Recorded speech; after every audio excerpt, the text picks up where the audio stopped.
오늘 말씀은 고린도전서 15장 17절에서 19절까지입니다.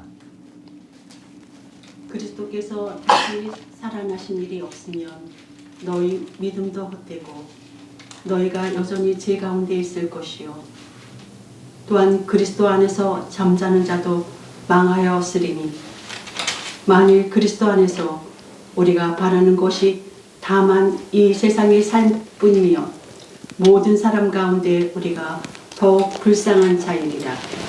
아멘. 오늘은 부활절입니다. 정말 기쁜 날이죠. 제가 이 말씀을 준비하면서 며칠 내내 마음이 많이 무거웠어요. 많이 힘들었어요. 이 부활절은 기쁜 날인데 우리가 부활을 맞이하기 전에 반드시 거쳐야 되는 것이 십자가의 죽음이잖아요. 지금도 십자가의 죽음 가운데서 그것과 싸우며 어둠 속에서 무너져 가면서 버티고 있으면서 통증을 앓고 있는 그런 사람들이 많이 있는데 그들에게 과연 이 부활의 소식이 얼마나 기쁘게 들릴 것인가. 지금 많이 아픈 사람은 아무것도 귀에 들리지 않거든요. 그런데도 제가 이 부활의 소식을 전하는 것이 그들에게 이 소식이 지금은 잘 안 들릴지라도 다시 때가 되어서 다시 되새겨 볼 때 그 삶에 그 부활이 다시 찾아와서 새로운 힘을 얻기 바라는 그런 마음으로 지금 말씀을 전합니다. 리 스트로벨이라는 사람이 있어요. 예일대 법대 대학원을 나온 기자입니다. 아주 뛰어난 기자라서 미국에서 언론인 상을 받는 그런 정도까지 했던 아주 뛰어난 기자입니다. 이 사람은 취재하는데 아주 집요합니다. 자기가 증거를 다 모아서 확실하게 될 때까지 취재를 하는 그런 기자입니다. 이 사람이 성경을 믿지 않았습니다. 더더군다나 죽은 사람이 살아났다고 하는 부활은 믿지를 않았어요. 말도 안 돼. 이렇게 생각했어요. 부활이 얼마나 가짜인지를 증명하기 위해서 취재에 들어갔어요. 미국은 땅이 넓잖아요. 전역을 비행기를 타고 다니면서 13명의 최고의 학자와 최고의 권위자를 상대로 인터뷰를 했어요. 그 결과 부활은 아무리 부인하려고 해도 부인할 수 없는 것이구나. 그 사람이 책을 썼는데 예수는 역사다라는 책을 썼고 이 책을 기초로 해서 영화가 만들어졌죠. 이 사람이 나중에 목회자가 됐습니다. 예수님께서 부활을 의심했던 도마에게 이렇게 말했어요. 너는 나를 본고로 믿느냐? 보지 않고 믿는 자는 복되도다. 우리는 부활을 믿지요. 우리는 정말 복된 사람들입니다. 우리는 리 스트로벨처럼 그 장거리를 비행기 타고 다니면서 거의 혼신의 힘을 다 쏟아서 부활을 증거하기 위해서 과연 부활이 맞는 것인지를 확인하기 위해서 그렇게 애쓴 적이 없어요. 혹시 그렇게 비행기 타고 다니면서 부활을 확인하러 다니신 분 있으세요? 없잖아요. 우리는 믿음 하나 가지고 부활을 우리의 삶의 일부로 또 신앙의 전부로 받아들이고 있어요. 히브리서에 보면 믿음은 바라는 것의 실상이요 보지 못하는 것의 증거라고 했잖아요. 우리는 보지 못하지만 이 믿음이라는 증거를 가지고 이 부활을 받고 사는 것이에요. 얼마나 우리는 복된 사람들입니까? 비행기 타고 다니지 않았고 실제로 부활을 목격하지도 않았으면서 우리는 이렇게 부활을 믿고 있어요. 부활절은 정말 기쁜 날이라서 많은 행사를 합니다. 부활절 칸타타, 또 부활절 연극도 하죠. 교회들이 여러 교회들이 모여서 연합 예배를 드리기도 해요. 그리고 금년에는 특히 부활절 퍼레이드를 광화문 광장에서 벌립니다. 대단한 행사를 하죠. 이 행사들이 다 의미가 있습니다만 더 중요한 것은 과연 부활은 나에게 있어서 무엇인가? 예수님이 부활하셨다고 하는데 그 부활이 나에게 어떤 의미를 가지고 있느냐? 이것을 확인하는 시간이 되기 바랍니다. 오늘 17절에 보니까 그리스도께서 다시 살아나신 일이 없으면 너희의 믿음도 헛되고 너희가 여전히 죄 가운데 있을 것이요. 이렇게 말했어요. 예수님은 십자가에서 죽으신 지 3일 만에 부활하셨는데 예수님이 부활하신 것을 예수님이 12제자가 직접 눈으로 목격을 했잖아요. 그뿐만이 아니고 500여 명이 일시에 한꺼번에 부활하신 예수님을 봤다고 해요. 한꺼번에 500여 명이 봤는데 그 중에 대다수가 지금 바울이 이 고린도전서를 쓰는 이때 살아있더라는 것이죠. 부활의 목격자들이 살아있는 그 당시에 지금 이 바울이 글을 쓰고 있는 것이에요. 그런데 뭐라고 하냐 하면 만약에 예수님이 부활이 없었다면 우리의 믿음은 헛것이다. 이러죠. 이것은 우리에게 굉장히 충격적인 말이에요. 믿음이 헛것이면 우리의 구원도 헛것이에요. 구원이 가짜예요.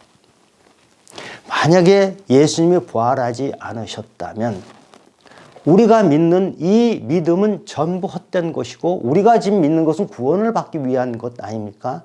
그것도 헛된 것이고 가짜가 되는 거예요.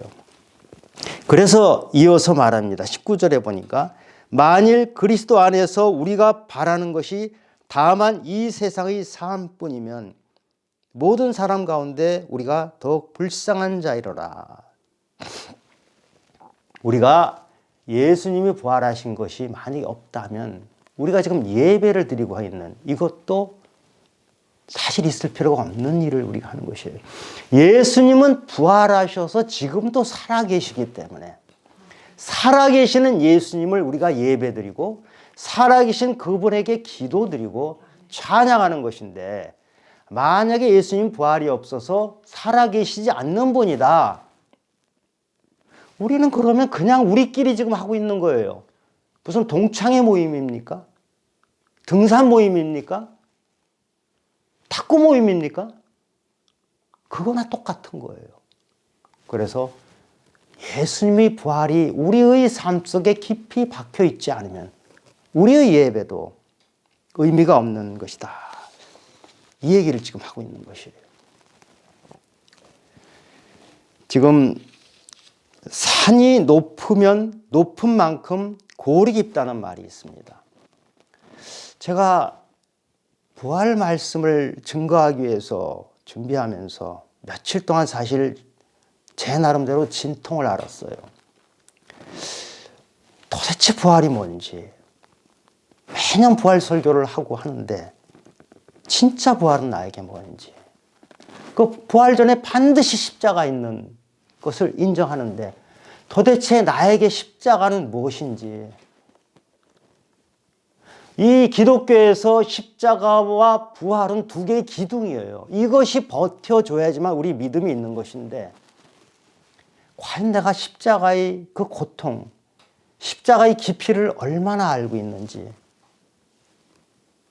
며칠 내내 그것 때문에 사실 고민을 했어요.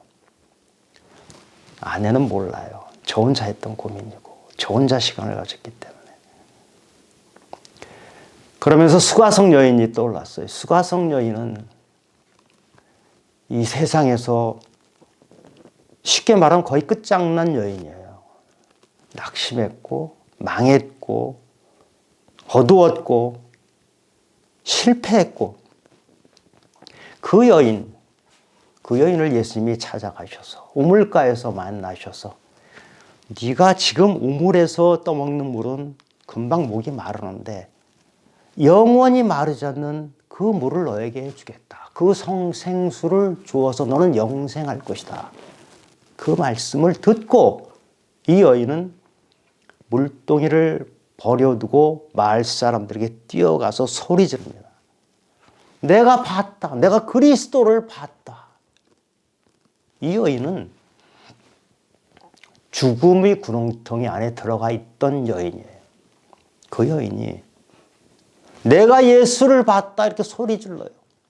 죽음에서 생명으로 옮겼던 것이죠. 우리에게 다가오는 십자가, 우리에게 다가오는 부활이 이 여인처럼 환희에 차서 부르짖는 그런 십자가이고 그런 부활인지를 생각해보는 시간이 되기를 바랍니다. 우리가 부활이 진정 기쁨으로 다가오지 못하는 이유는 부활절 하루 행사에 그쳐버리는 이유는 십자가가 진정 무엇인지 주님께서 십자가에 매달려서 마지막까지 부르짖고 왜 저를 버리시나이까 하면서까지 부르짖으면서 겪었던 십자가의 고통이 뭔지를 깊이 알지 못하기 때문에 우리에게 부활절은 그냥 일회성 행사로 그쳐버리지 않나 이렇게 생각이 듭니다. 예수님께서 십자가에 매달려 고통당하실 때 제자들은 그 자리에 없었어요. 다 도망쳤죠. 예수님께서 내가 죽었다가 다시 살아난 후에 너희보다 먼저 갈릴리로 갈 것이다. 이 말씀을 미리 주셨거든요. 그리고 베드로에게는 네가 나를 3번 부인할 것이다. 그 말씀을 주셨어요. 그때 베드로의 반응이 그런 일은 결코 일어나지 않을 겁니다. 저는 주님을 부인하지 않습니다. 그러면서 뭐라고 했냐면 내가 주와 함께 죽을지언정. 주님이 십자가에 죽을 땐 저와 함께 같이 죽을 겁니다 했던 얘기를 한 거거든요. 당연히 자기에게 주님이 그 어려움이 자기에게도 같이 느껴질 거고 같이 겪을 거라고 호언장담을 했지만 예수님이 십자가에서 고통스럽게 죽어가는 현장에 베드로는 없었어요. 죽음이 두려웠던 것이죠. 예수님이 당하는 그 고통을 자기도 같이 당하게 될까 봐 그 자리를 피해버린 거예요. 예수님의 죽음이 자기 죽음으로 올까 봐 피해버린 것이죠. 그러면 예수님의 죽음은 베드로와 상관이 없는 죽음이에요. 남의 죽음이 되는 거예요.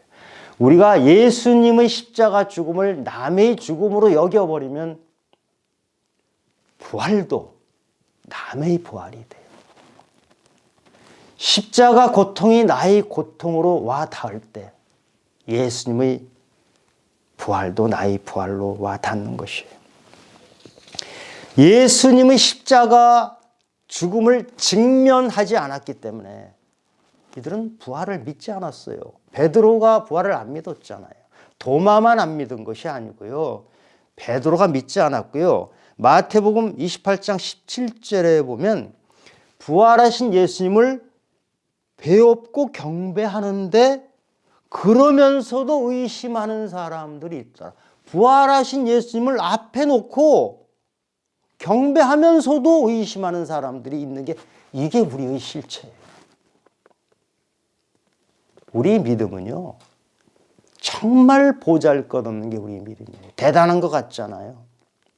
눈앞에 뻔히 예수님이 다시 살아나셔서 경배를 하면서까지도 의심했다는 거예요. 왜냐? 예수님이 십자가를 남의 십자가로 했고 예수님 부활도 남의 거니까 나의 것으로 와닿지 않는 거예요. 계속 의심. 이것이 인간의 존재 방식이란 말이죠. 며칠 전 분당에서 다리 옆에 보행자 도로가 무너져 내리면서 사람이 한 명이 죽었어요. 한 명은 중상을 당했고. 저도 그 길을 자주 가봐서 알아요. 겉으로 볼 땐 튼튼해 보이는 그 다리가 한 번에 허물어져서 그 사람이 죽었거든요. 참 안타까운 일이에요. 그 사람은 바로 1초 전에도 자기의 생명이 그렇게 끝날 거라고 상상도 못했을 거예요. 그러니까 언론에서 뭐라고 썼냐 하면 날벼락을 맞았다 이렇게 써요. 그런데 과연 이 사람만 날벼락을 맞을까요? 우리의 죽음은 날벼락 맞듯이 다가와요. 사실 누구나 죽음은 날벼락 맞는 것처럼 다가와요. 많은 시간 준비한 것 같지만 갑자기 와요. 갑자기 닥치는 이 죽음 앞에서 과연 죽음이 뭐냐? 내 코끝에 숨이 멈추어 버리는 것이 바로 죽음이에요. 대단한 것이 아니고 매우 가까이 있는 것인데 우리는 마치 멀리 강을 건너야 죽음이란 것이 있다고 생각하기 때문에 항상 죽음은 남의 일로 생각해요. 근데 죽음은 우리가 직장 다니는 길 위에도 있고요. 직장 들어간 그 안에도 있고요. 또 집 안에도 있어요. 바로 내 앞에 있는 것이 죽음이에요. 또 며칠 전에 유명한 가수 현미 씨가 돌아가셨는데 그렇게 많은 사람들과 함께하고 그렇게 유명했던 그분이 싱크대에서 쓰러져 가지고 3일 만에 발견이 됐다고 해요. 그렇게 맞이하는 것이 우리의 마지막이에요. 요즘 마당에 개나리 피고 철쭉이 피어 있고 한데 우리는 내년에 또 그 철쭉을 보리라 생각하고 살잖아요. 그런데 아무도 장담을 못해요.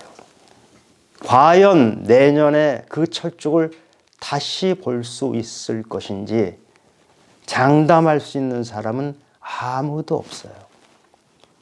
그것처럼 우리의 죽음은 예상치 못한 시간에 예상치 못한 장소에서 갑자기 오는 것이에요. 그래서 우리는 이 죽음에 대해 항상 준비하고 살아야 돼요. 저도 그런 경험을 한 적이 있는데요. 저는 살아오면서 사실 죽음을 당할 만한 사고를 여러 차례 겪었어요. 그런데 제가 확실히 기억나는 것은 20년 전쯤이에요. 제가 그날도 국회에서 일이 너무 늦게 끝나가지고 새벽 3시쯤에 올림픽 대로에서 운전을 하고 이제 집으로 가고 있는데 밤이 늦어서 약간 좀 과속을 했죠. 그런데 제가 잠깐 정신을 놓은 것 같아요. 아마 피곤이 누적이 돼서 의식을 잠깐 잃은 것 같아요. 차가 그게 왕복 8차선 도로인데 차가 바깥으로 완전히 쏠려가고 있어요. 그러다가 그 몇 초일 거예요, 그게. 정신이 바짝 깨가지고 다시 핸들을 잡았어요. 그러면서 제가 생각한 것이 아, 이렇게 올 수 있겠구나. 대단히 많이 준비하고 대단히 내가 미리 알고 이렇게 하는 것이 아니고 갑자기 이렇게 올 수 있겠구나. 그 생각을 하면서 애들 얼굴이 먼저 떠오르고 내가 살았던 것을 생각해 봐요. 참 내가 버려야 될 것을 버리지 못하고 사는 게 많구나. 또 개미 쳇바퀴 돌듯이 매번 똑같은 것을 반복해서 사는 게 참 많구나. 그 생각을 하면서 많이 좀 덜어냈어요. 그런데 지금 또 다시 쌓이고 있죠. 그러나 그 몇 초에 불과한 그 경험이, 물론 그전에도 무슨 사고도 겪고 병원에 입원하고 한 적도 있지만 그 몇 초에 불과한 그 경험이 일순간이구나. 내일 일을 아무도 약속하지 못하겠구나. 준비하는 삶을 살아야 되겠다. 이 생각을 하게 됐어요. 오늘 본문인 고린도 전서 15장은 부활의 장이라고 해요. 사도 바울이 13편의 편지를 썼잖아요. 그런데 이 고린도 전서 15장이 가장 긴 장이에요. 58절이나 돼요. 왜 하필이면 고린도 전서, 고린도인들에게 보내는 편지에서 부활에 관해서 이렇게 구체적으로 많이 써놨을까?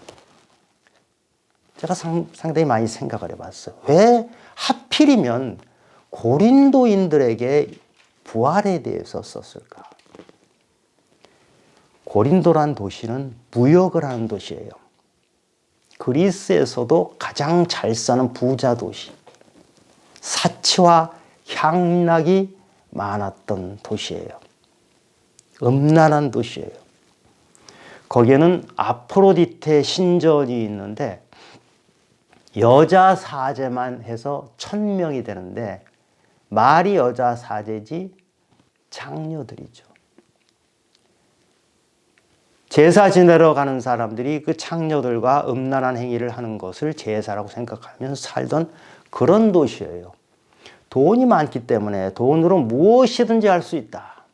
돈 가지고 실컷 즐기자 하면서 살았던 이 도시의 사람들은 실컷 즐기면서 사는 것이 끝이라고 생각하고 살았던 사람들이에요. 죽음이라든지 죽음 이후의 삶에 대해서는 전혀 관심이 없었던 이 사람들에게 바울이 지금 편지를 쓰는 거예요. 부활이 있다는 얘기를 하는데요. 심지어 이 고린도에 있는 교회 사람들마저도 나는 부활하고 상관없어. 이 땅의 것이 전부야. 이렇게 사는 사람들이 있다는 것이에요. 그래서 예수를 믿는다고 하면서도 바라는 것이 이 세상의 삶뿐이니 19절이 그렇게 나오죠. 이 세상의 삶뿐이라고 생각하는 그대들처럼 불쌍한 사람은 없다. 이게 꾸짖는 말이에요. 예수를 믿는다고 하면서도 삶이 이 세상 것이 전부라고 생각하고 죽음도 모르고 죽음 다음에 있는 부활도 모르고 사는 너희들 삶은 참 불쌍하다. 그 얘기를 하는 거예요. 예수님께서는 부활하셔서 제자들과 함께 떡도 먹고 생선도 먹고 그러셨잖아요. 육체로 부활하신 것이죠. 우리들의 부활, 우리들도 예수님처럼 부활하거든요. 우리들의 부활도 육체로 부활하는 거예요. 다만 그 육체로 부활할 때 그 육체는 지금처럼 병들고 아프고 불에 뒤고 긁히고 상처받은 그런 육체로 부활하는 것이 아니고 부활체로서 아름다운 모습으로 지금처럼 병들어 있는 모습이 아니고 깨끗한 모습으로 하나님께서 내가 거룩하니 너희도 거룩하라는 그 거룩한 모습으로 부활체로 다시 사는 것이에요. 예수님께서 말씀하셨어요. 나는 부활이요 생명이니 나를 믿는 자는 죽어도 살겠고 무릇 살아서 나를 믿는 자는 영원히 죽지 아니하리라. 우리에게 죽음은 마지막이 아니에요. 2014년 4월에 세월호가 침몰해서 304명이 주로 학생들이죠. 꽃다운 애들이 바닷속에 수장이 돼버렸죠. 정말 억장이 무너지는 시간이었어요. 그런데 작년 10월 달에 이태원에서 젊은이들이 압살을 당했잖아요. 159명이 그렇게 압살을 당했어요. 이런 일을 당한 그 부모들을 우리가 어떻게 위로할 수 있을까요? 어떤 위로의 말로 위로할 수 있을까요? 위로할 수 있는 게 없어요. 같이 울어주는 것 외에는 뭘로 위로하겠어요? 진상을 파악한다. 지금 아직도 진상 파악이 안 된다고 하는데 진상을 파악한들 얼마나 위로가 되겠어요? 우리 예수 믿는 사람들은 죽음 다음에 부활이 있다는 것을 확신하는 사람이에요. 저는 여러분들이 믿음이 부활을 얼마나 확신하는지 모르겠어요. 십자가 죽음이 나에게 확실하다. 그것이 치열한 것이다. 그것이 통증이다 하는 것을 내가 절절히 느끼면 느낄수록 주님이 우리에게 주신 부활은 감격으로 다가와요. 그런데 그렇지 않으면, 죽음이 애매하면 부활도 애매해요. 저는 이 자식을 묻은 이 부모들이 가슴속에 부활이 확실히 심겨주면 좋겠어요. 부활이 심겨지면 죽음이 끝이 아니기 때문에 소망을 가질 수 있잖아요. 잃었던 자식들을 만날 수 있는 천국에 대한 소망이 있는 것이에요. 이분들이 그런 소망을 갖길 바라요. 우리 예수 믿는 우리들은 그분들에게 이런 부활의 소망, 죽음이 끝이 아니다는 소망을 불어넣어 줄 의무가 있는 것이에요. 사도 바울이 나는 날마다 죽노라 그랬잖아요. 날마다 죽노라. 이게 무슨 말이에요? 나는 날마다 죽고 다시 산다는 얘기예요. 날마다 죽노라 하는 얘기는 나는 날마다 다시 부활하는 삶을 산다. 나는 매일매일 승리한다는 얘기를 하는 거예요. 우리 삶이 내 안에 부활을 확실히 가지고 있으면 하루하루의 삶에 버거워하지 않고 하루하루의 삶이 어렵더라도 고통스럽더라도 다시 새로워지는 기쁨을 가지고 사는 것이에요. 우리 세례를 받잖아요. 침례. 물에 꽉 잠겼다가 다시 나오는 거잖아요. 나는 죽어버렸어요. 십자가에서 예수님이 죽으신 것처럼 나도 죽는 거예요. 죽고 물에서 나올 때 다시 살아나는 부활을 겪는 거예요. 우리 믿음의 사람들이 하는 이 세례는 그것을 상징하는 것이에요. 그래서 내가 물 바깥으로 다시 나왔을 때는 이제는 옛날의 내가 아니고 새로운 피조물로서 새로운 모습으로 살아간다는 각오를 하는 거예요. 여기 다 세례 다 받으셨잖아요. 우리가 받은 세례는 그냥 물 뿌리거나 물에 그냥 잠갔다 그냥 나오는 행사가 아니고 나는 이제 부활하신 주님처럼 그것을 나의 가슴에 담고 살겠습니다 하는 각오를 하는 거예요. 마태복음 25장에 보면 예수님께서 양과 염소의 비유를 하십니다. 내 형제 중에 지극히 작은 자 하나에게 한 것이 나에게 한 것이다 하면서 나에게 먹을 것을 주고 나에게 목마르었을 때 마실 것을 주는 사람, 의인은 영생을 얻는다 그러고 그렇지 않는 사람은 영벌에 들어간다 그랬거든요. 이게 무슨 말이냐면요. 고린도인들처럼 향락을 즐기고 사치하면서 음란하게 살다가 이 세상이 끝이 아니다. 향락을 즐기고 부끄럽게 살고 나서 이 세상 끝이 아니고 그대들에게도 그 다음이 있는데 그것은 영벌이다. 끝없는 영벌이다. 예수 믿고 예수님 십자가를 가슴에 담고 치열하게 그렇게 살아간 사람들은 죽음 다음에 영생을 바라보면서 살지만 부끄럽게 고린도인들처럼 살았던 사람은 죽음이 끝이 아니고 죽음 다음에 영원한 벌, 무시무시한 벌 속에 들어간다.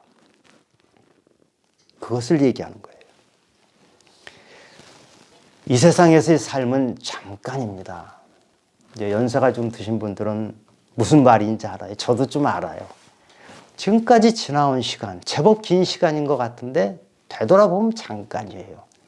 그러니 그렇죠. 고개를 끄덕끄덕 하시는 우리 제일 연장자분이 잠깐이에요. 남아있는 시간도 잠깐이에요. 그리고 우리는 죽음을 맞이하고 그리고 주님께서 우리에게 허락하신 부활을 경험하게 되는 거예요. 그런데 우리가 정말 잠깐 살잖아요. 청년들에게 이런 말을 하면 무슨 말인지 잘 몰라요. 그러나 제가 아까 말씀드린 것처럼 세월호 사건 다 대부분이 청년들이에요. 이태원 압사당한 분이 청년들이에요. 청년이라 그래서 끝도 갓도 없이 계속 이어지는 삶은 아니에요. 지나고 나서 모든 게 잠깐이에요. 그런데 중요한 것은 우리가 잠깐 사는 이 세상에서의 삶이 영원한 삶, 죽은 다음에 부활의 삶을 결정한단 말이에요. 이 땅에서 우리가 어떻게 살았느냐 하는 것이 부활해서 우리가 하나님을 어떻게 만나느냐, 어떤 상을 받느냐, 아니면 영벌에 들어가서 구더기도 죽지 않는다는 그 벌에 들어가느냐 하는 것을 지금 이 시간 잠깐인 것 같은 이 삶이 결정하는 것이에요. 그래서 이렇게 말씀하신 거예요. 예수님께서 살아서 나를 믿는 자는 영원히 죽지 아니하리라. 살아서 나를 믿는 자는 영원히 죽지 아니하리라. 이게 안 죽는다. 이 땅에서 죽음을 보지 않고 계속 산다는 뜻이 아니고 살아서 나를 믿는 자는 이 땅에서 부활의 삶을 산다. 이 땅에서 하나님 나라를 누리면서 산다. 이 말이에요. 우리가 믿는 이유는 하나님 나라를 가기 위한 건데 하나님 나라는 죽고 나서 가는 하나님 나라, 천국도 있지만 죽기 전에 이 땅에서 우리가 누리는 천국이 있어요. 하나님 나라. 저는 우리 성도님들이 지금 살아가는 이 삶이 하나님 나라의 삶을 살아가기 원합니다. 왜 예수님이 산상수훈을 가르치고 제자들 계속 가르치고 했어요? 너희들이 이 땅에서 하나님 나라를 살아내라. 비록 부족하고 비록 병들어 있고 비록 힘들고 하더라도 이 땅에서 하나님 나라를 살아내면 그것은 그 다음에 이어진다. 어떤 분들은 죽음을 이렇게 얘기해요. 이사 가는 것이라고 얘기를 해요. 우리가 정말 주님과 함께하면 이 땅에서 누리는 하나님 나라, 이사 잠깐 땅에다 금 거놓고 잠깐 옮겨가는 것처럼 옮겨가는 거예요. 그러나 이 땅에서 우리가 하나님 나라를 누리지 못하고 부끄럽게 살았다면 금긋듯이 넘어가는 것이 아니고 영원한 지옥의 길로 간다는 것이에요. 그래서 제가 이 부활절을 맞이해서 기쁜 설교를 해야 되는데 기쁨입니다. 그냥 영생입니다 하는 말씀을 드리면 좋겠는데 제가 작년에만 해도 그렇게 했어요. 근데 올해는 부활은 기쁨이지만 그냥 주어지는 기쁨이 아니란 것이에요. 지금 우리가 이대로 살면 그런 기쁨을 누리지 못한다는 것이에요. 십자가 죽음에 대해서 확실한 생각을 하지 못하고 막연하게 살면 우리에게 오는 부활도 막연해요. 진짜인지 가짜인지. 하다못해 기자도 신앙심이 없는 무신론자인 기자도 비행기 타고 다니면서 부활을 확인하기 위해서 돌아다녔는데 우리는 믿음이란 것 가지고 막연한 믿음, 대충 믿는 믿음 가지고 부활임내 잔치하고 하고 나서 다 잊어먹어요. 그러나 정말 우리가 믿음을 가지고 부활을 받아들이면 그 부활은 나의 삶에 매일매일 날마다 죽노라는 삶의 고백이 있는 것이에요. 나사로는 무덤에 들어갔다 나흘이나 돼서 다시 나왔잖아요. 나사로의 삶을 부활이라고 하지는 않아요. 그건 소생이라고 하죠. 결국은 죽어요. 그러나 주님께서는 무덤 속에 있는 자를 끄집어낸 것처럼 우리가 절망 속에, 낙심 속에 이제는 아무것도 할 수 없다고 할 때 우리를 끄집어내 주시는 거예요.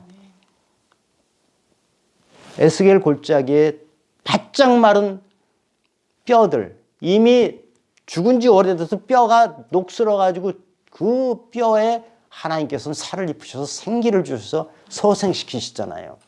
우리가 부활절을 맞이하는 부활은 그냥 북치고 장구치 하는 부활이 아니고 나의 삶 속에 지금은 십자가 고통 같은 것이지만 거기서 주님을 다시 만나면 수가성 여인처럼 낙심해서 실패해서 다 망가졌던 여인이 다시 회복돼서 소리 지르면서 환희에 차서 내가 그리스도를 봤다 하는 그런 고백이 있기를 원하는 것입니다. 오늘 부활절 우리도 달걀을 나누는 행사를 하고 사람들에게 부활의 기쁨을 전할 것입니다. 그런데 먼저 할 것은 우리의 가슴 속에 부활의 소망이 확실히 자리 잡기 바랍니다. 예수님이 말씀하셨어요. 나는 부활이고 생명이니 나를 믿는 자는 영원히 살고 살아서 나를 믿는 자는 영원히 죽지 아니하리라 말씀하시고 나서 이것을 너희들이 믿느냐고 물으셨어요. 우리 성도님들은 예스! 물론입니다. 주님의 부활이 나의 부활입니다. 이 고백이 있는 부활절을 맞이하시기 원하며 모든 말씀 예수 그리스도 이름으로 축원합니다. 하나님 아버지, 십자가와 부활 우리가 믿는 것 같지만 불확실한 믿음에 있을 때가 참 많습니다. 우리에게 진짜 믿음을 주시옵소서. 십자가가 진짜 저희 십자가가 되도록 해주시고 주님의 부활이 나의 부활이 되도록 도와주시옵소서. 성령이 함께 하셔야 그것이 나의 믿음으로 오고 나의 것이 됩니다. 주님의 부활을 나의 부활로 끌어당겨서 나도 이 땅에서 하나님 나라를 사는 참된 그리스도인이 되도록 도와주시옵소서. 모든 말씀 예수님 이름으로 기도드렸습니다. 아멘.